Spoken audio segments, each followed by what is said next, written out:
नरसिंह मेहता प्रवचन कर रहे थे और आगे, सबसे आगे बैठ करके उनका पुत्र श्यामल दास रो रहा है, नेत्रों से अश्रुपात हो रहे हैं। किस बात के लिए? कि मैं कितना भाग्यशाली हूं कि मैं नरसिंह जी का पुत्र हूं। नरसिंह जी के पास में भोजन की व्यवस्था नहीं है, नरसिंह जी के पास में कपड़े पहनने को लिए नहीं है, लेकिन नरसिंह ऐसे भक्त हैं कि उनके पुत्र इस बात का सौभाग्य मानते हैं। बहुत सारे श्रोता बैठे थे, गिने चुने लोग कथा सुनने आते थे।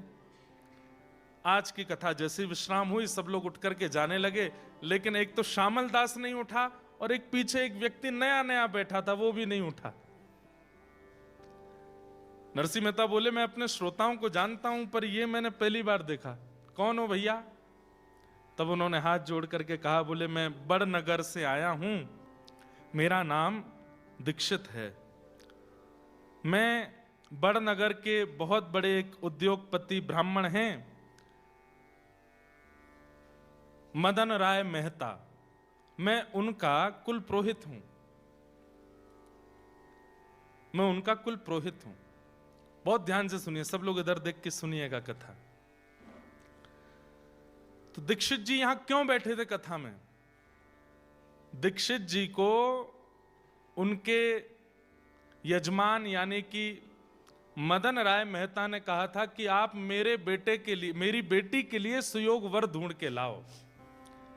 तो दीक्षित जी ने कहा कि हमारे गुजरात में जूनागढ़ है, वहां बहुत ब्राह्मण रहते हैं, मैं जूनागढ़ जाता हूं, वहां से कोई ब्राह्मण बालक देख के लाऊंगा आपकी पुत्री के लिए। क्योंकि मदन राय मेहता जो थे उस जमाने में 10 लाख की संपत्ति के स्वामी थे, बहुत बड़े आदमी थे, और उनकी पुत्री ब्राह्मणी, उसके लिए ऐरा गैरा कोई हो नहीं सकता था। तो इसलिए उनकी पुत्री के लिए सुंदर वर ढूंढने के लिए, पति ढूंढने के लिए ये दीक्षित जी निकले थे। तो मदन राय मेहता ने जूनागढ़ के सारंगधर नाम के एक व्यक्ति को पत्र लिख करके दिया कि मैं अपने कुल पुरोहित को भेज रहा हूं, मेरी बेटी के लिए अच्छा वर मिले, आप इनको जूनागढ़ में अच्छे ब्राह्मण परिवार दिखा दीजिएगा। ध्यान से सुनिएगा। तो जो सारंगधर जिसको पत्र लिखा था, उसने सोचा कि मदन राय इतने बड़े परिवार है, इतने धनवान हैं, उनकी बेटी से अगर मेरे बेटे का ब्याह हो जाए तो कितना अच्छा रहेगा। तो सारंगधर के पास जब दीक्षित जी आए तो सारंगधर जी ने कहा, आप बाहर तो बाद में देख लेना, पहले मेरा ही बेटा देख लो। तो दीक्षित जी ने जब उनका बेटा देखा तो बेटा व्यसनी लगा, चेहरे से ही व्यसनी, देखने से ही पता चल रहा था कि व्यसन करता है। तो उन्होंने कह दिया, भैया हमको तुम्हारा बेटा भा नहीं रहा, और दिखाओ। तो 2-4 उनके मित्र थे, उनके बेटे दिखाए, वो भी नहीं भाए। जब कहीं भी कोई बेटा नहीं भाया तो सारंगधर ने विचार किया, इनको कोई का बेटा भाई नहीं रहा है, अब क्या करें। तब 2-4 जो मन चले थे, जो चिढ़ते थे नरसिंह मेहता जी से, उन्होंने कहा, बोले अब ये कोई नहीं भा रहा है, बहुत बड़ा राजकुमार चाहिए, तो इनको एक काम करो, वो श्यामल दास है ना नरसिंह मेहता का, वो दिखवा दो। जब उसको देखेंगे तो अंत में ये आएगा कि भाई इस पूरे नगर में इतना बढ़िया कोई है ही नहीं, तो लौट फिर के तुम्हारे बेटे का ही तिलक करके चले जाएंगे, श्यामल दास से मिलवाओ। अब लोग बाग भक्तों के साथ करना तो चाहते हैं छल, लेकिन ठाकुर जी उस छल को सुंदर क्रिया में परिवर्तित कर देते हैं। अब वो दीक्षित जी को भेज दिया, बोले देखो पूरे जूनागढ़ के अच्छे लड़के देख लिए, आपको कोई पसंद नहीं आया, अब एक ही बचा है, उस जैसा भगत, उस जैसा सुंदर, उस जैसा सुयोग्य लड़का अगर आपको पसंद नहीं आया तो फिर आपके लिए इस धरती में कोई लड़का है नहीं। बोले कौन? बोले हमारे यहां नरसिंह मेहता है, उनका बेटा श्यामल दास। आहा, दीक्षित जी इसीलिए कथा में बैठे थे।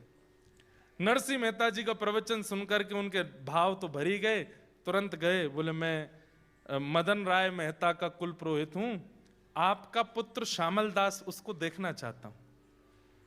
नरसिंह मेहता बोले क्या देखना चाहिए? बैठा, यही है मेरा पुत्र। पीछे मुड़ करके देखा तो नेत्रों में आंसू, भाव विभोर श्यामल दास पड़ा है। ये स्थिति देख करके दीक्षित जी बोले, भैया मैंने लड़के तो बहुत देखे, लेकिन कथा में इतने भाव से बैठ के कथा सुनने वाला लड़का मैंने नहीं देखा। नैन नक्श देखना दूर की बात, बाकी की चीजें देखना दूर की बात, उन्होंने तो पक्का कर दिया, बोले यही हमारे यजमान की बेटी के लिए इससे अच्छा बेटा नहीं मिलेगा। नरसिंह मेहता बोले रुकिए रुकिए रुकिए, इतनी जल्दी निर्णय मत लीजिए। शास्त्र आज्ञा करते हैं कि पुत्री के लिए वर देखने में 4 चीजों का ध्यान रखना चाहिए। पुत्री के लिए वर देखने में 4 चीजों का ध्यान। सबसे पहला कुल, कुल कैसा है। दूसरा देखना चाहिए शीलवान है कि नहीं, कहीं बहुत ज्यादा आडंबर वाले तो नहीं है, कहीं बहुत ज्यादा पाखंडी तो नहीं है, क्रोधी तो नहीं है, शीलवान होने चाहिए। और तीसरा होता है रूप, लड़का सुंदर होना चाहिए। अपनी पुत्री को हम ऐसी किसी को नहीं दे देंगे, उसका रूप सुंदर होना चाहिए। और अंतिम होता है धन, हमसे थोड़े धनवान ज्यादा होने चाहिए, वहीं अपनी पुत्री को भेजेंगे हम। पुत्री का विवाह सदैव अपने से उच्च खानदान में ही करना चाहिए, यह नियम है। पिता को इस धर्म का पालन करना चाहिए। नरसिंह मेहता ये बात दीक्षित जी से कह रहे हैं कि महाराज कुल, शील, रूप, धन ये सब देखना चाहिए। धन तो मेरे पास है नहीं। कुल मेरे पास कैसा है कि ब्राह्मणों ने मुझे नागर वंश से निकाल दिया, भैया ने मुझे घर से निकाल दिया, कुल भी मेरे पास नहीं है। रूप, अब रूप तो जैसा है बस चंदन फोटा लगाते हैं ऐसा ही रूप है, बचा कुचा एक शील ही है हमारे पास, और कुछ नहीं है। दीक्षित जी बोले बस वही चाहिए और कुछ नहीं चाहिए, शीलता ही चाहिए। तुरंत नारियल निकाल करके श्यामल दास की गोद में रख दिया, तिलक कर दिया। बोले रोका हो गया तुम्हारे बेटे का। नरसिंह मेहता बोले मदन राय मेहता बहुत बड़े आदमी हैं, मैं उनके बिल्कुल पांव की धूमन भी नहीं हूं, मैं कैसे करूंगा ये सब। बोले करना तुमको थोड़ी, तुम तो बस बारात लेके आना, करेंगे तो मदन राय मेहता करेंगे सब। नरसिंह मेहता बोले देख लो भैया, और थोड़ा जांच कर लीजिएगा आप, ठीक है। अब यहां दीक्षित जी जैसे निकल के आए तो वो नगर के लोगों ने कहा क्यों, कैसी रही, देखा श्यामल दास, हम तो आपसे पहले ही कह रहे थे पसंद नहीं आएगा, ये हमारा ही बेटा ठीक है, इसका तिलक कर दो। बोले तिलक उसका तो मैं करे आया। श्यामल दास बहुत बढ़िया लगा, उसकी गोद में मैं नारियल भी रखे आया, तिलक भी करे आया।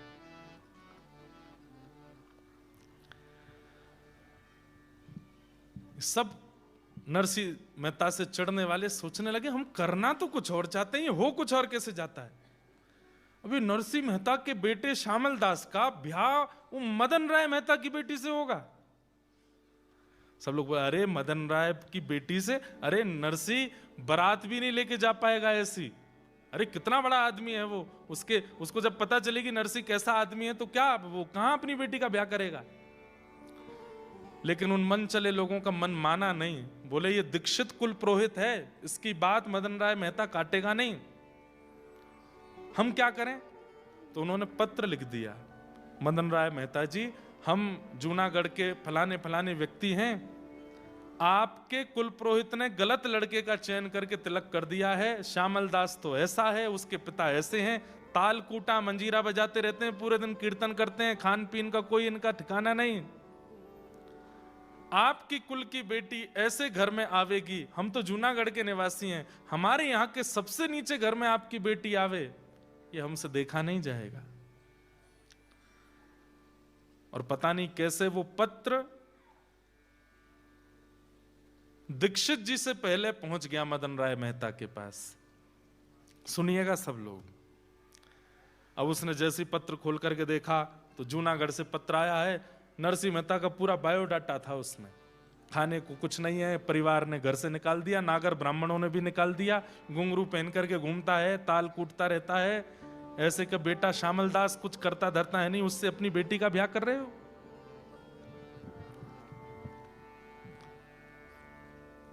देख करके मदन राय तो बहुत परेशान हुआ, बोले मेरे कुल गुरु कैसे बेटे का तिलक करके आए। यहां पर कुल गुरु जैसे ही आए, आकर के वो तो नाचने लगे। मदन राय ने जाके चरण पकड़े, गुरुजी इतने प्रसन्न, बोले इतना सुंदर लड़का मिला है तुम्हारी बेटी के लिए। बोले मैं जानता हूं, श्यामल दास। तुम कैसे जानते हो? बोले नरसी का बेटा। बोले हाँ हाँ हाँ, वही वही वही। गुरुदेव, कुल के गुरु कुल का भला सोचते हैं, आप क्या करके आए हैं? वो नरसी के यहां पर भोजन करने को अन्न नहीं होता, वो पूरे दिन ताल कूटता रहता है। आप जानते हैं कि मेरा कुल कैसा, परिवार कैसा, संपत्ति कितनी, और फिर भी आप ऐसे के बेटे से मेरी बेटी का ब्याह निश्चित करके आए। मैं मरते मर जाऊंगा लेकिन अपनी बेटी को श्यामल दास से ब्याह नहीं कराऊंगा। कुल पुरोहित बोले तुम्हें कैसे पता कि ये सब स्थिति है? बोले देखो पत्र आया है। बोले तुम वो नहीं देख पाए जो मैं देख करके आया हूं। अरे दूसरों के घरों में जाते हैं तो संपत्ति दिखाई देती है, दूसरों के घरों में जाते हैं तो व्यवस्थाएं दिखाई देते हैं। नरसी के घर में जाकर के तो वृंदावन का अनुभव हो रहा था, नरसी के घर में जाके द्वारिका का अनुभव हो रहा था। नरसी के घर में जाके ऐसा नहीं लगता कि यहां लोग रहते हैं, ऐसा लगता था कि यहां परमात्मा रहता है। तुम्हारी बेटी, तुम भले ही बहुत धनवान हो, नरसी इतना धनवान नहीं है, लेकिन तुम्हारी बेटी उस घर में बहुत प्रसन्न रहेगी, और मैं तुम्हारा कुल गुरु हूं, मुझ पर थोड़ा तो विश्वास करो। अरे कल को मेरी बेटी को अगर दुख लगा तो आप जाएंगे उसको संभालने के लिए? मैं बस आपसे एक ही प्रार्थना कहता हूं, गुरुजी आज तक आपकी बात नहीं काटी, लेकिन उससे अपनी बेटी का ब्याह नहीं करूंगा। यहां दीक्षित जी ने भी हट कर ली, बोले कि मैं टीका वापस लेकर के नहीं आऊंगा, मैं संबंध तोड़ के नहीं आऊंगा। तुम चाहो तो मेरा अंगूठा काट दो जिससे मैं तिलक करके आया हूं, लेकिन ब्याह मैं पक्का करके आया हूं। अब मेरे प्राण चले जाएं तो तुम अपनी बेटी का ब्याह कहीं और कर देना, लेकिन मेरे जीते जी तो ब्याह वहीं होगा। पत्नी निकल के आई, मदन राय मेहता जी की आकर के बोली आप क्यों गुरुदेव से इतना हट कर रहे हैं? अरे देखो देवी, मैं कहां मुंह दिखाऊंगा, कल को पता चलेगा मेरी बेटी का कहां ब्याह हुआ, लोग क्या बात बनाएंगे। लोग गुरुदेव कह रहे हैं सब ठीक होगा, हम पे इतनी संपत्ति है, हम इतने धनवान धनी मानी लोग हैं, कुछ धन संपत्ति हम भेज देंगे उनके यहां, वो व्यवस्था कर देंगे। अब गुरुजी करे आए हैं तो वहीं होने दो ब्याह। मदन राय मेहता ने बात मान तो ली, लेकिन रातों की नींद उड़ गई। कुछ घर के लोगों से उसने सलाह मशवरा की और कुछ घर के लोगों को एकांत में ले जाकर के बताया। बोले मेरी बेटी का ब्याह ऐसे ऐसे हो रहा है, वो देखने में तो सुंदर है लेकिन घर परिवार ऐसा है, मैं क्या करूं? बोले आप एक काम करो, नरसी मेहता जी को सीधे पत्र भेजो और पत्र में इतनी व्यवस्थाएं लिख दो, इतनी व्यवस्थाएं लिख दो कि हमको ऐसी बारात चाहिए, ऐसी बारात होनी चाहिए, ऐसी घोड़ी होनी चाहिए, बारात में आने वाले लोगों की पोशाक ऐसी होनी चाहिए, पाग ऐसी होनी चाहिए। इतनी व्यवस्थाएं लिख दो कि देख करके नरसी मेहता अपने आप ही संबंध तोड़ देंगे। बोला हाँ ये बात सही कह रहे हो। उन्होंने पत्र लिखा और पत्र में लिख दिया हमको ऐसी बारात दिखानी है, हम बहुत धनी मानी लोग हैं, लोग बाग यहाँ देखने के लिए आएंगे कि कैसी बारात है, इतने घोड़े, इतने हाथी, इतने ये, इतने वो, ऐसे रत्न, ऐसे सब पहन करके आप लोग आइएगा। और पत्र फोल्ड करके उसके ऊपर जय श्री कृष्ण लिख के भेज दिया। नरसी मेहता जी के पास पत्र पहुंचा। जैसे ही पत्र पहुंचा, नरसी मेहता जी ने देखा पत्र के ऊपर क्या लिखा है, जय श्री कृष्ण। तुरंत देखकर अरे अरे तो ठाकुर जी का पत्र है, दूसरे का पत्र पढ़ना नहीं चाहिए। मैं दूसरे का पत्र नहीं पढ़ता। जय जय आपका पत्र है, आप पढ़ो। पत्र जाके वो अनओपन्ड पत्र, वो फोल्डेड पत्र ही धर दिया, देखा ही नहीं। खड़े खड़े ठाकुर जी कह नरसी देख तो ले घोड़े कितने हैं, ये हाथी कहां से आएंगे इतने।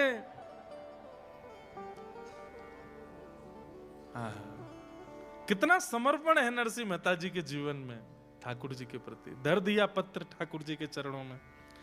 कैसे ना माने ठाकुर जी, क्यों ना आवे ठाकुर जी, उसका समर्पण तो देखिए, नरसी का भाव तो देखिए। केवल कृष्ण लिखा है पत्र के ऊपर, तो उस पत्र को खोलूंगा नहीं, ठाकुर जी का पत्र है।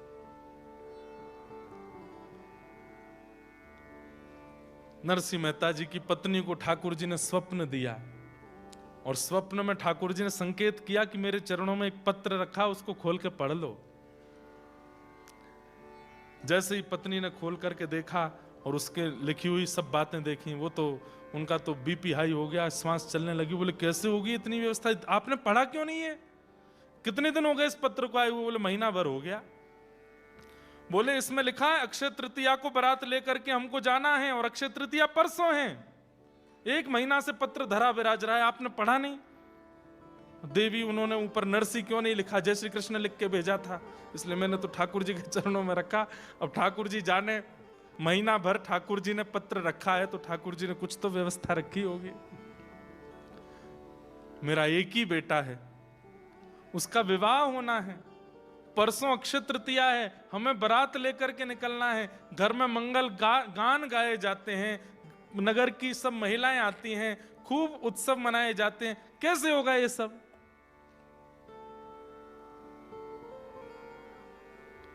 लाज रखो गिरधारी, मोरी लाज रखो गिरधारी, मोरी लाज रखो गिरधारी, मोरी लाज रखो गिरधारी।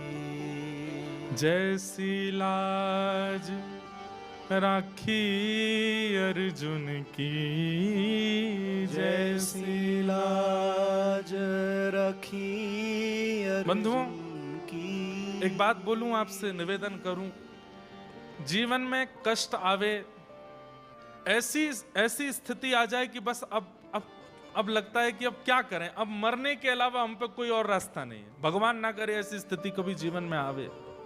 पर एक बात हमारी लिख लीजिएगा, हर व्यक्ति के जीवन में 5 अग्नियां आती हैं। आपका जीवन चाहे जितना बड़ा हो, 80 वर्ष का है, 90 वर्ष का है, 100 वर्ष का है, 5 बार ऐसी परिस्थिति आएगी कि आप टूट जाएंगे। वो पंचअग्नि है। मैं डराने के लिए नहीं बोल रहा हूं, ये हम सबका जीवन ऐसे ही डिजाइन किया है ठाकुर जी ने। 5 बार ऐसी परिस्थिति आती है कि आप बिल्कुल इस स्थिति में आ जाएंगे कि अब हम करें क्या। और एक बात कह दूं, संसारी व्यक्ति जब होता है ना, विषय भोग में लगा है, उसके जीवन में ये 5 परिस्थिति धीरे धीरे आती है। और कई बार 3 आई, उससे पहले उसके प्राण निकल गए, 2 रह जाती हैं, उनको भोगने के लिए उसको फिर जन्म लेना पड़ता है। अगले जन्म में 5 उस जन्म की, 2 पूर्व जन्म की, कितनी हो गई? 7। फिर 7 वो कंप्लीट नहीं कर पाता, 3 होती हैं, फिर प्राण निकल जाते हैं, फिर उसका तीसरा जन्म होता है, तो अगली की 5 और पिछली की 3 हो गई, तो कितनी बची? 4। 5 और 4 9। फिर उसके अगले 9 बार ऐसी परिस्थिति आती कि मृत्यु जैसा हो। 9 तो वो कंप्लीट कर ही नहीं पाता, 3 कंप्लीट करता है, फिर अगला जन्म, फिर वहां पर 6 और 5। हम आप सब लोग ऐसे ही करते आए। हमारा इस जन्म का हिसाब तो कंप्लीट हुआ नहीं, पूर्व का चल रहा था, इस जन्म का और ऐड ऑन कर लिया हमने उसमें। ऐसी परिस्थिति हम सबके जीवन में आती है कि जब बिल्कुल मृत्यु जैसी स्थिति। लेकिन जब व्यक्ति भजन में लग जाता है ना, नाम जप करने लग जाता है, गुरु आश्रित हो जाता है, वृंदावन भजने लगता है, सत्संग करने लगता है, तो ठाकुर जी क्या करते हैं? ठाकुर जी कहते हैं इसके जीवन की जितनी अग्नियां हैं जल्दी जल्दी सब भेजो, खत्म करवाओ, कोई पेंडिंग मत छोड़ो। चित्रकेतु कहता है अभी तो एक खत्म हुई है, बोले खत्म होती दूसरी भेज, दूसरी खत्म होती तीसरी भेज, चौथी भेज, जल्दी जल्दी खत्म करवा। इसीलिए कई बार नाम जापकों को ऐसा लगता है भोगी सुखी रहते हैं, हम इतने दुखी रहते हैं, क्यों? ठाकुर जी आपका हिसाब खत्म करवा रहे हैं। इस जन्म का, पूर्व जन्म का, पूर्व का जितना आपका बचा है सब नष्ट करो। इसलिए कई लोग कहते हैं महाराज जी 30 साल 35 साल 40 साल से हम भजन कर रहे हैं, ठाकुर जी का अनुभव क्यों नहीं होता? अभी हिसाब खत्म हो रहा है आपका। जिस दिन वो हिसाब शून्य होगा उसी दिन ठाकुर जी की अनुभूति होनी प्रारंभ। समझ रहे हैं बात को? ये सब बाउंसर जा रही है ऊपर से, समझिए। नरसिंह मेहता जी का एक पड़ाव कष्ट का पूरा नहीं होता कि दूसरा सामने तैयार रहता है। क्यों? ये भक्त है। भक्त के जीवन में ठाकुर जी जल्दी जल्दी कष्ट देकर के सब खत्म करवाते हैं। जल्दी सब निपट लो। आप देखेंगे हमारे वृंदावन में आकर के, मैं नाम नहीं लूंगा, लेकिन अधिकतर महापुरुषों को आप देखेंगे शरीर में कोई रोग है। किन्हीं को शरीर में कोई रोग है, किन्हीं को कोई। मैं तो जितने महापुरुषों से मिला हूं सबके कुछ ना कुछ है। उनका भोजन शुद्ध, उनकी रहनी शुद्ध, उनका नियम शुद्ध, उनका जीवन शुद्ध, सब कुछ शुद्ध, उसके बाद भी उनके शरीर को रोग कैसे हो गया? और व्यसनी जो रात दिन पीते रहते हैं उनको कुछ नहीं हो रहा है। क्यों? ठाकुर जी कष्ट नहीं दे रहे हैं। उनका जो इस जन्म का, पूर्व जन्म का, पूर्व से पूर्व जन्म का जो कर्म बंधन बचा है, जो शेष रह गया है, उसको निकलवाते हैं, निवृत्त करवाते हैं। इसलिए मैं अनुरोध करता हूं कि कष्ट आ जाए तो भोग लो, उसको समाप्त कर लो, उससे भागो मत। बस ठाकुर जी का नाम मत छोड़ना। और ये पद सूरदास जी का अगर याद हो जाए तो कभी ऐसी परिस्थिति आ जाए कि बस अब मृत्यु दिखाई दे रही है और कुछ नहीं, ठाकुर जी के आगे बैठ के गा लिया कीजिए। जैसी लाज राखी अर्जुन की, जैसी लाज राखी अर्जुन की, भारत युद्ध पछारी, ओ भारत युद्ध पछारी, सारथी हो के रथ को हाँ क्यों, सारथी हो के रथ को हाँ क्यों, सारथी हो के रथ को हाँ क्यों, सारथी हो के रथ को हाँ क्यों, चक्र सुदर्शन धारी, मोरी लाज रखो गिरधारी, मोरी लाज रखो गिरधारी, मोरी लाज। सूरदास जी का पद है, मेरे साथ गाइए। जैसी लाज राखी द्रौपदी की, जैसी लाज राखी द्रौपदी की, जैसी लाज राखी द्रौपदी की, जैसी लाज राखी द्रौपदी की, होन ना दीन उघारी, होन ना दीन उघारी, खेचत खेचत दो भुज हाके, खेचत खेचत दो भुज थाके, खेचत खेचत दो भुज थाके, खेचत खेचत दो भुज थाके, दुशासन पचधारी, चीर बढ़ायो मुरारी, मोरी लाज रखो गिरधारी, मोरी लाज रखो गिरधारी। सूरदास की लाज रखो प्रभु, सूरदास की लाज रखो प्रभु, अब को है रखवारी, अब को है रखवारी, इस पद की एक बहुत विशेष बात है।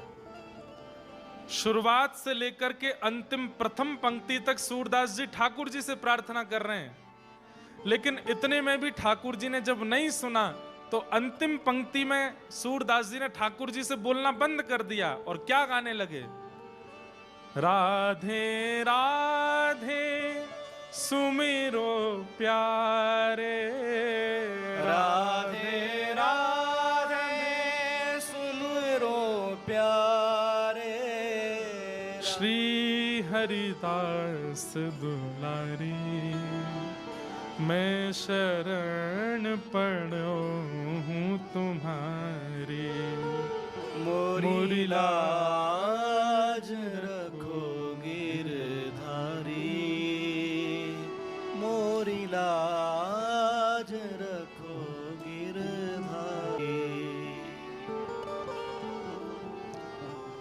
सूरदास जी कह रहे हैं कि भैया ये नाए सुन रहे, किशोरी जी की शरण में जाओ।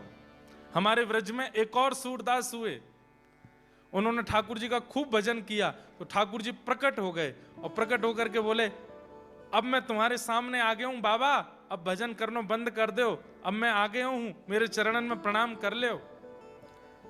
तो सूरदास जी बोले, आप अकेले क्यों आए हो, किशोरी जी को संग लेकर के क्यों नहीं आए? ठाकुर जी बोले, तुम तो अंधे हो, तुमको कैसे पता कि मेरे साथ किशोरी जी नहीं आई? बोले, मैं अभी तक भी अंधा ही हूं, इसलिए यह प्रमाण होता है कि अकेले आप आए हो। किशोरी जी आई होती तो आते ही आंख दे दी होती उन्होंने। किशोरी जी इतनी देर अंधा नहीं रहने देती मुझे। तो ठाकुर जी बोले, अच्छा, तो फिर लगी शर्त, अभी किशोरी जी को बुलाऊं, अगर उनने आकर के बिना पूछे आंख नहीं दी तो बाबा तू हार जाएगा, फिर जो कहूंगा सो करना पड़ेगा। सूरदास जो थे वो बोले, तो लगी शर्त ठाकुर जी, किशोरी जी को बुलाओ, और उनने आते ही बिना बात किए, बिना कछु पूछे यदि नेत्र दे दिए और आप हार गए तो आपको भी मेरी बात माननी पड़ेगी। बोले, कहा जीवन भर मेरे नेत्रन के आगे रहना पड़ेगा। ठाकुर जी बोले, ठीक है, शर्त लगी। तुरंत किशोरी जी को आह्वान की हो, राधे राधे करुणामयी कृष्ण प्यारी, मेरी सुधली जो श्री वृषभानु दुलारी, मेरी सुधली जो श्री वृषभानु। इतने में ही तप्त कांचन गौरांगी श्री राधे वृंदावनेश्वरी प्रकट हो गई, और जैसे ही किशोरी जी प्रकट हुई, प्रकट होकर के नेत्र खोल करके देखा श्याम सुंदर खड़े हैं, और बगल में एक बाबा है जिसके नेत्रों में पुतली नहीं है, मतलब अंधा है। ठाकुर जी बोले, और श्यामाजू आप कहां ते आई हो इतना विलंब लगाए के? किशोर जी बोली, बाद में बात करेंगे। बाबा के नेत्रों पे हाथ फेर करके तुरंत नेत्र प्रदान किए, और नेत्र मिलते ही जैसे ही बाबा के नेत्र प्रकट हुए, किशोरी जी बोली, अब बताओ क्या कह रहे थे? बोले, क्या कह रहे थे, क्या कह रहे थे? हार गए हो मैं? अरे करुणामयी किशोरी जी, इतनी ज्यादा करुणा काय को है आप में? अरे पूछ तो लो, बाबा को नाम कहा है, पूछ तो लो, काय को हमें बुलाए रहे हो है, क्यों मैं यहाँ खड़ा हूं, क्यों यहाँ आप आई हो? आपने बिना कछु पूछे विचारे सीधे वाके नेत्र प्रदान कर दिए। किशोरी जी बोली, मुंह पे दूसरे को कष्ट देखो ना जावे। ऐसी हमारी प्रिया जी। आहा। जैसे ही नरसिंह मेहता ने ठाकुर जी से कहा कि नाथ, अब मुझे चिंता नहीं है कि मेरे पुत्र की बारात कैसी हो, लेकिन इतना कुछ लिख करके भेजा है, किसी और की मान की बात है, मेरे मान की बात नहीं है। वंशीधर मेहता जिसकी पुत्री से मेरी मदन राय मेहता जिसकी पुत्री से मेरे बेटे का ब्याह, उसकी मान की बात है।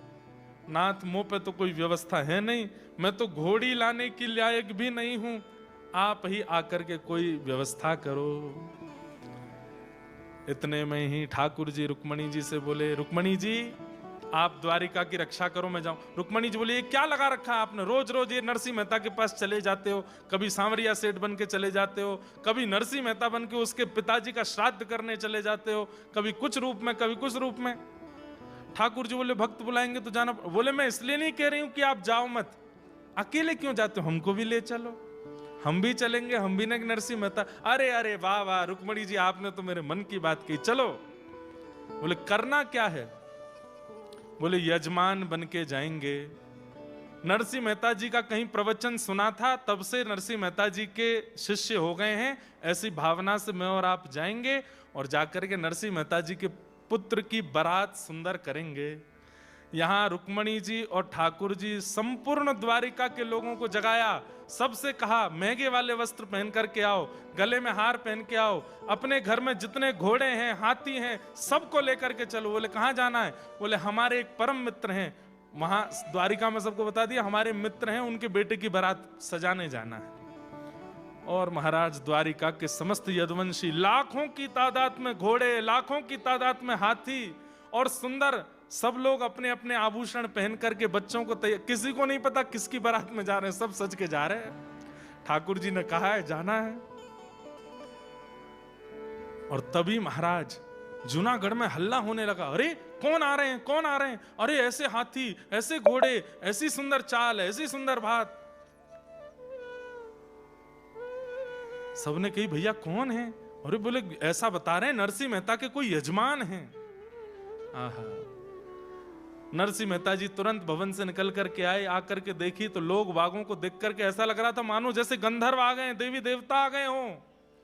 लेकिन जैसे एक श्वेत हाथी के ऊपर सुंदर एक सिंहासन था, उस पर बैठे हुए श्याम वर्ण के ठाकुर जी, गौर वर्णा श्री रुक्मणी जी, जैसे ही उनको देखा है नरसिंह मेहता तो पहचान के कोई यजमान उजमान नहीं है, ये तो साक्षात सांवरिया सेठ आए हैं हमारे। सांवरियो है सेठ, सांवरियो है सेठ, मारी राधा जी सेठानी है। सांवरियो है सेठ, सांवरियो है सेठ, मारी राधा जी सेठानी है। सांवरियो है सेठ, सांवरियो है सेठ, मारी राधा जी सेठानी है, ये सारी दुनिया जाने है। सांवरियो है सेठ, सांवरियो है सेठ, मारी राधा जी से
तो सारी दुनिया जाने रे। सावरियो है सेठ, सावरियो है सेठ, मारी राधा जी सेठानी तो है सेठ। हे सुख दुख में सांवरिया, सुख दुख में राधा जी सदा मेरे साथ हैं।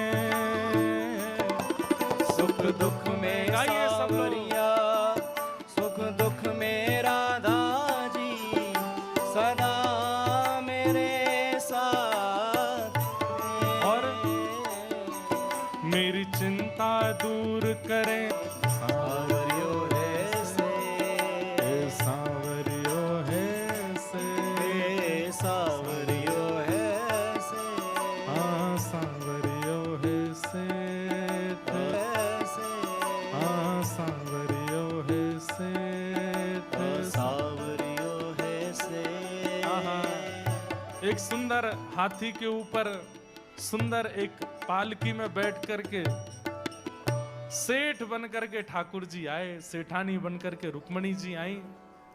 आकर के सीधे नरसिंह मेहता तो नेत्रों से आंसू, ठाकुर जी इशारा किए, बिल्कुल पता नहीं लगना चाहिए किसी को कि मैं कौन हूं, नाटक में रहो। ठाकुर जी ने आकर के तुरंत चरण पकड़े, जय हो हमारे नरसिंह गुरु जी, कैसे हो आप? नरसिंह मेहता बोले बस सब कृपा है ठाकुर जी की। नरसिंह मेहता जी की पत्नी बोली कौन है? नरसिंह मेहता कुछ बताते, इतने में ठाकुर जी बोल पड़े, अरे गुरु मां प्रणाम, ये नरसिंह जी कथा सुनाने आए थे, मैंने मेरी सेठानी जी ने कथा सुनी और महाराज ऐसे हम तो इनके मुरीद हो गए, क्या बताएं। तब से हमारी सेठानी तो पीछे ही पड़ी, दर्शन करा लाओ, दर्शन करा लाओ, दर्शन करा लाओ। हमको पता चली कि नरसिंह जी के लाला का ब्याह है और ब्याह में बारात जानी है। तो सेठानी जी बोली हम यहाँ खाली बैठे क्या करें, जाएंगे गुरुजी और गुरु माँ का हाथ बटाएंगे और पूरे ब्याह को सजाएंगे। हम तो यहाँ पर सब सेवा के लिए आए हैं, ये पूरा नगर हमारा आया है, आप तो बस आज्ञा करो क्या सेवा करनी है। नरसिंह जी तो महाराज एक कोने में बैठे बैठे रोने लगे। ठाकुर जी बोले रोने से काम नहीं, बेटे का ब्याह है, रो रहे हो? ठाकुर जी आप ही संभालो, मैं तो मुझे बस रोन दो, आप क्यों इतनी कृपा करते हो? ठाकुर जी बोले बातचीत सब बाद में करेंगे, तुम जाओ मंदिर में जाके भजन करो, हम कर रहे हैं सब काम। रुक्मणी जी को भेज दिया, तुम घर के भीतर के काम संभालो। और ठाकुर जी स्वयं बाहर महाराज फेंटा कस करके हलवाइयों को बुलाया, भट्टी लगाओ, तैयारी करो, मेवा बनाओ, पकवान बनाओ, सुंदर सुंदर सामग्रियां सिद्ध करो, तैयार करो। यहाँ रुक्मणी जी भीतर ढोलकी लेकर के बैठ गई, बन्ना बन्नी गीत गाने लगी। नरसिंह मेहता जी के बेटे का ब्याह है।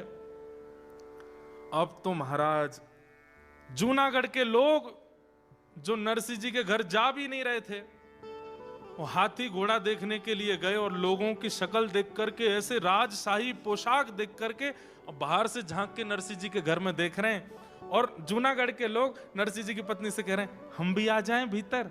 अरे आओ आओ, क्यों नहीं आओगे? देखते ही देखते पूरा जूनागढ़ पहुंच गया। नरसिंह जी केवल रोए जा रहे हैं, जिन्होंने मुझे कभी अपना नहीं माना, आज वो सब मेरे गले में गलवैयां दे रहे हैं, सब मेरे घर में आके कीर्तन कर रहे हैं, सब आकर के इतना उत्साह वर्धन कर रहे हैं।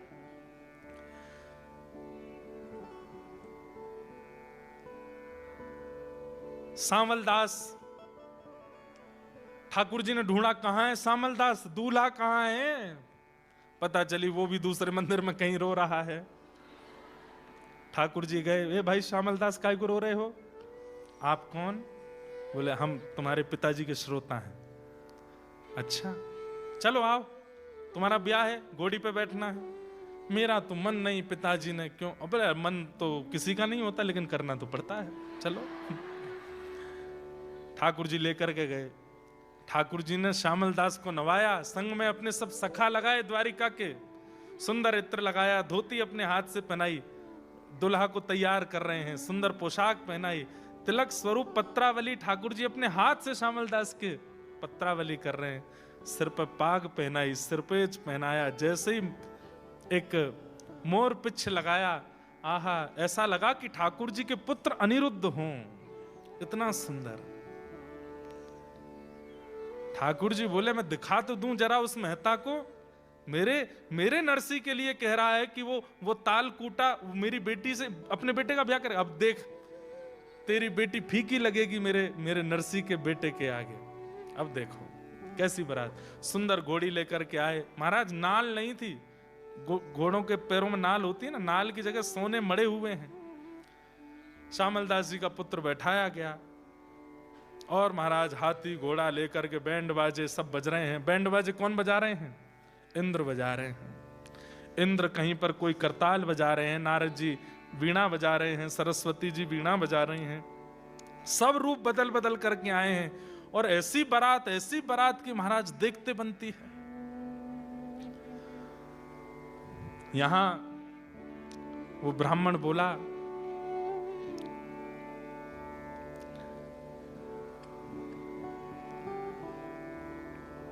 मदन राय मेहता ने अपने कुल पुरोहित जी को बुलाया। दीक्षित जी, कल अक्षय तृतीया है और कल बारात आनी है। मुझे दूर दूर तक कोई आश्चर्य तो लग नहीं रहा है कि बारात आने वाली होगी।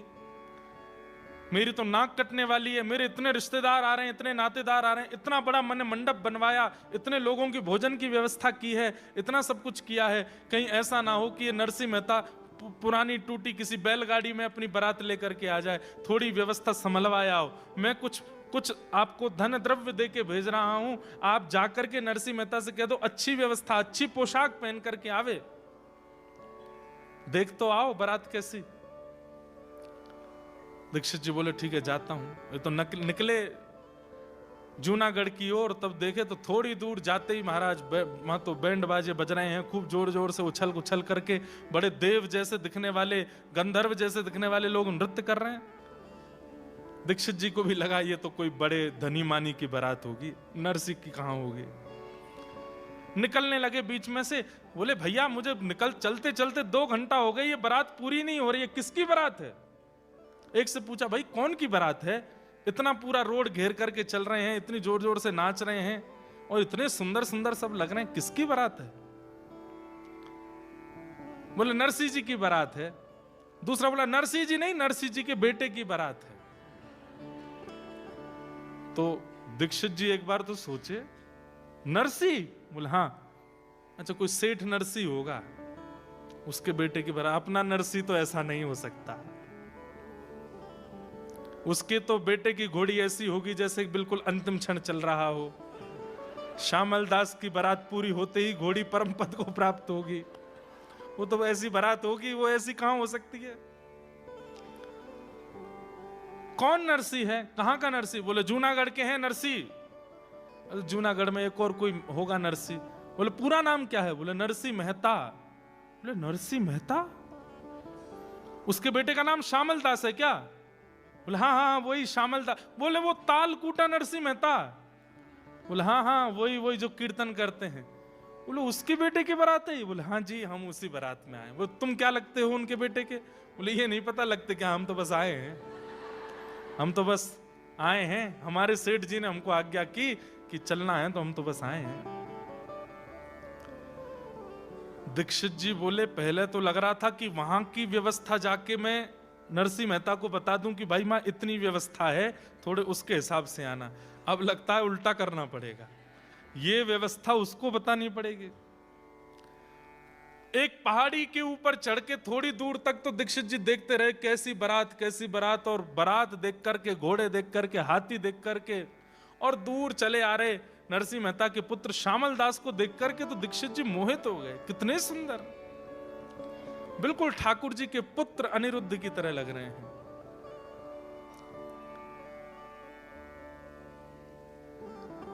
दीक्षित जी दौड़ करके वापस गए। वहां पर मदन राय मेहता बैठा था। हाँ कोई खबर सुध आ रही है? बारात कुछ आप दे आए ना, जो मैंने आपको 10-5 हजार रुपए दिए थे वो दे आए ना उनको वस्त्र खरीदने के लिए? बोले ये पकड़ अपने 10-5 हजार रुपए, और सुन अपना घर बेच दे, अपनी संपत्ति बेच दे, अपने घर के सारे बर्तन बेच दे, सोना चांदी सब दाव पर लगा दे। उसके बाद भी उस बारात में जो घोड़े आ रहे हैं उनको घास नहीं खिला पाएगा। इतनी बड़ी बारात है, घोड़ों को घास नहीं खिला पाएगा, बारातियों को भोजन तो बहुत दूर की बात है। बोले हैं ऐसा? बोले मैं झूठ नहीं बोल रहा हूं। बोलते बोलते नेत्र सजल हो गए। अरे मदन, तू बहुत अभिमान करता था, तू बहुत धनवान है, तेरी बेटी ऐसे कुल की, ऐसे कुल की, ऐसी बारात। अरे मुझे तो लगता है कौंडन्यपुर कृष्ण भी ऐसी बारात नहीं लेकर के गए होंगे जैसी बारात नरसिंह मेहता के पुत्र की आ रही है। मुझे दिखाइए, मैं देखना चाहता हूं। बोले यहां से नहीं, ऊपर चल, कहीं पहाड़ी पर चढ़ के देख। पहाड़ी पर जाकर के देखा, दूरबीन लेकर के गए, दूर ऊपर से देखने लगे। बारातियों के आव भाव देख करके, गले के हार देख करके, घोड़े हाथी आदि इन सबको देख करके, और नरसिंह मेहता जी के पुत्र को देख करके वो मदन राय तो चरणों में गिरा दीक्षित जी के। आपने बड़ी कृपा करी जो मेरी पुत्री का यहाँ विवाह नक्की कर दिया, लेकिन अब दूसरी संशय है। बोले क्या? अब मेरी नाक और कट जाएगी। क्यों? अब मैं बारात को खिलाने पिलाने लगी, इनको तो मैं कुछ नहीं कर पाऊंगा। ये तो इतनी बड़ी बारात है, इसको कैसे करें? तो पहले ऐसा होता था कि एक दिन में विवाह नहीं होता था, बारात आकर के रात में जनवासे में रुकती थी। अब यहां कोई एक आध दो लोग होंगे जिनकी ऐसी ब्याह हुए हों कि बारात आज आ गई, फिर 2 दिन तक गांव के बाहर स्कूल में रुकती है, कहीं धर्मशाला में रुकती है, घर के लोग बाग वहीं उनको भोजन प्रसादी पवाते हैं। ऐसा हमारे पिताजी, हमारे पूर्वजों की तो ऐसी बारात हमने सुनी है। आजकल तो ऐसा नहीं होता, एक ही दिन में सब होता है। तो नरसिंह मेहता जी अपने पुत्र की बारात लेकर के पहुंचे। ठाकुर जी ने उस नगर के, बड़ नगर नाम था, तो बड़ नगर के बाहर ही तंबू आदि लगा दिए। पूरी बारात वहीं रुकी, वहीं सबका भोजन प्रसाद पानी सब हो रहा था। तो कहते हैं कि जब बारात आती है तो सबसे पहले ससुर जी, साले साहब, लड़के के, वो सब आते हैं पूछने के लिए कि सब ठीक है, कोई व्यवस्था में दिक्कत तो नहीं। तो मदन राय मेहता अपने कुल पुरोहित दीक्षित जी को लेके गया। बोले आप चलो मेरे साथ और नरसिंह मेहता जी से थोड़ा बोलो, कैसे करेंगे? हम तो इतनी व्यवस्था तो हमने करी नहीं है। हमने तो जो तंबू पंडाल भी बनाया वो भी 500-600 आदमियों के लिए बनाया। हमको तो लगा नहीं था इतने लोग आएंगे। यहाँ तो ये लाखों की तादाद में आए हैं, अब क्या करें? बोले नरसिंह जी बहुत सरल हैं, तुम चलो, चल करके चरणों में प्रणाम कर देना, सब तुम्हारा मंगल हो जाएगा। तो चलो। अब ये वहां पहुंचे, वहां जाकर के बारात जहां रुकी थी वहां जाके पूछने लगे, बोले सेठ जी कहाँ हैं? और वहां सेठ जी, नरसिंह जी को कोई नहीं जानता था, सेठ जी सब ठाकुर जी को ही जानते थे। अच्छा सेठ जी वो सामने वाले तंबू में हैं। मिलते मिलाते सबसे पहुंचे। जैसे ही तंबू के भीतर प्रवेश किया, सुंदर सा सिंहासन, उस पर ठाकुर जी बैठे थे। ठाकुर जी को देख करके मदन राय मेहता बोले अरे ये तो कितने सुंदर हैं। नरसिंह मेहता कितने, दीक्षित जी भारी रुक गए थे। बोले मैं नहीं जाऊंगा, अभी तक तुम ही प्रणाम करके आओ, टीका मैंने किया, अब आगे काम तुम करो। ये तो भीतर गए, चरणों में गिर, सेठ जी आपको मैं प्रणाम करूं, मेरे तो बस आप नरसिंह जी, मुझे लोगों ने बहका दिया था, मुझे पत्र में लिख के भेजा कि आप तो ताल कूटा हो, मुझे क्या पता आप तो धन कूटते हो, आप तो रत्न कूटते हो। मुझे ऐसा पता होता कि आप चांदी सोना खाते हो तो मैं उस हिसाब से व्यवस्था रखता। मैंने तो व्यवस्था बहुत। ठाकुर जी ने उठा, बोला नहीं नहीं नहीं नहीं नहीं, मैं नरसिंह नहीं हूं, तो मैं तो उनका दास हूं, मैं तो उनका सेवक हूं। मदन राय मेहता बोले ये तो और मरने हो गए, जब ये सेठ ऐसा है, दास ऐसा है, नरसिंह कैसे होंगे? क्या हुआ? आधी रात में ही मदन राय मेहता अपनी पुत्री को हाथ जोड़ करके, लाली मैं बहुत दुर्भाग्यशाली हूं, मैं तेरा ब्याह नहीं कर पाऊंगा। तेरा जोड़ा रखा है, तेरा सब श्रृंगार रखा है, तेरी माँ है, ये कुल पुरोहित हैं, सब लोग हैं, पर मैं बहुत ग्लानि में चला गया हूं, मैं इस ब्याह को संपन्न नहीं कर पाऊंगा। बेटी तू अब देख लेना, निर्णय तेरे हाथ में, जो तुझे करना हो। और आधी रात में मदन राय मेहता नगर छोड़ के चले गए। अब यहां कुल पुरोहित जी आए रात में, और उन्होंने आकर के नरसिंह मेहता जी से कहा, बोले कि एक दिक्कत हो गई। बोले अब क्या दिक्कत हो गई? बोले कि लड़की के पिताजी चले गए। बोले कहां? बोले नहीं नहीं नहीं, वहां नहीं गए, नगर छोड़ के चले गए। आपकी व्यवस्था बारात देख करके वो तो घबरा गए, हाथ पांव फूल गए उनके। बोले मैं कुछ नहीं कर पाऊंगा, तो चले गए। नरसिंह मेहता जी बोले अच्छा चलो मैं करता हूं कुछ, अब बारात तो आ गई, अब वापस लौटना तो अच्छा नहीं। नरसिंह मेहता गए ठाकुर जी के पास, और जो सबको पता है कि वो सेठ जी हैं, नरसिंह मेहता को ही पता है कि ये ठाकुर जी हैं। ठाकुर जी बोले कहो नरसी क्या बात, सब व्यवस्था तो बढ़िया है ना, बारात वरात सब बढ़िया लगी? वो तो सब बढ़िया है, लेकिन एक दिक्कत और हो गई है। बोले क्या हो गया? बोले जो लड़की के पिताजी हैं उन्होंने हाथ खड़े कर दिए, व्यवस्था नहीं कर पा रहे, वो तो नगर छोड़ छाड़ के चले गए। बोले अब? बोले अब बारात की व्यवस्था करिए, अब ब्याह भी आप ही कराओ, ब्याह की व्यवस्था भी आप ही करो। जब बारात इतनी ले, मैंने तो कहा नहीं था इतनी लेके आना, अब इतने यदुवंशियों को लेकर के आप आए हो तो व्यवस्था ब्याह की भी आप ही करो। ठाकुर जी बोले ये क्या बात हुई, ये तो बहुत भेद हो जाएगा, हम वर पक्ष के अब वधु पक्ष का भी हम ही करेंगे तो ये उचित नहीं लगता। बोले कुछ तो कीजिए। ठाकुर जी बोले हम पे आइडिया है। बोले क्या? तुरंत नेत्र बंद करके बलराम जी को बुलाया। वो दाऊ दादा जल्दी आओ, अकेले नहीं आना, भाभी जी को संग लाना। तुरंत दाऊ दादा आए, वहां से रेवती मैया भी द्वारिका से आई। अब सोचिए ये नरसिंह मेहता के पुत्र का ब्याह है। दाऊ दादा है, कहो कन्हैया कैसे बुलाए हो? दाऊ दादा एक सौभाग्य आपको देनो है। बोले काय को सौभाग्य? बोले कन्यादान करोगे? बोले कैसो कन्यादान? पूरी बात बताई और बात बता करके कहे कि अब आपको ये सौभाग्य मिलेगा कि श्यामल दास की होने वाली पत्नी, उसके आप पिता और माँ के रूप में अब आप विराजो और कन्यादान करो। दाऊ दादा के तो नेत्र सजल है। बोले हाँ लाला, एक भक्त की बहू को कन्यादान हमको करवे को मिलेगा, ये सौभाग्य है। ठाकुर जी बोले कन्यादान ही नहीं करना है, व्यवस्था भी पूरी आपको ही करनी है, साज श्रृंगार मंडप आदि भी सब आपको ही बनाना है। दाऊ दादा विनोद में बोल गए लाला है तो बड़ो चतुर, लड़का वारे लेवे तो वह पक्ष में खुद चलोगे और जहां देनो पड़े वहां हमको खड़ो कर रहे हो। ठाकुर जी बोले अच्छी बात है ना, घर ते घर में ही आ जाएगो, एक ही घर में है, खा बुराई है, चलो। और महाराज श्री नरसिंह मेहता जी के पुत्र का विवाह हुआ, जहां वर पक्ष के प्रधान हैं श्री ठाकुर जी और वधु पक्ष के प्रधान हैं श्री बलराम जी महाराज। और श्यामल दास का विवाह ठाकुर जी ने कराया, सब देखते रह गए, देखने वाले उस विवाह को भूल नहीं पाए। ऐसा अद्भुत विवाह ठाकुर जी ने वहां पर सिद्ध कराया। विदाई के समय रुक्मणी आदि वैसे ही रो रही हैं जैसे घर की कन्याएं रोती हैं, घर की माताएं रोती, ऐसा विवाह हुआ। पूरे विवाह में एक एक व्यवस्था ठाकुर जी ने और श्री दाऊ दादा ने संभाली और श्यामल दास का विवाह करके लाए, उसकी बहू को लेकर के जूनागढ़ में विराजमान करके और सब द्वारिका को प्रस्थान कर गए। बोलो भक्त वत्सल भगवान की। और सब नरसिंह मेहता से कहते रह गए, बोलो भैया ऐसो यजमान कहाँ से लाए हो, इतना बढ़िया यजमान कहाँ से लाए? नरसिंह मेहता बोले क्या बताएं, ये कौन, मैं अपने मन की कैसे बताऊं कि यजमान थे कि ठाकुर जी थे? ये तो साक्षात ठाकुर जी हैं।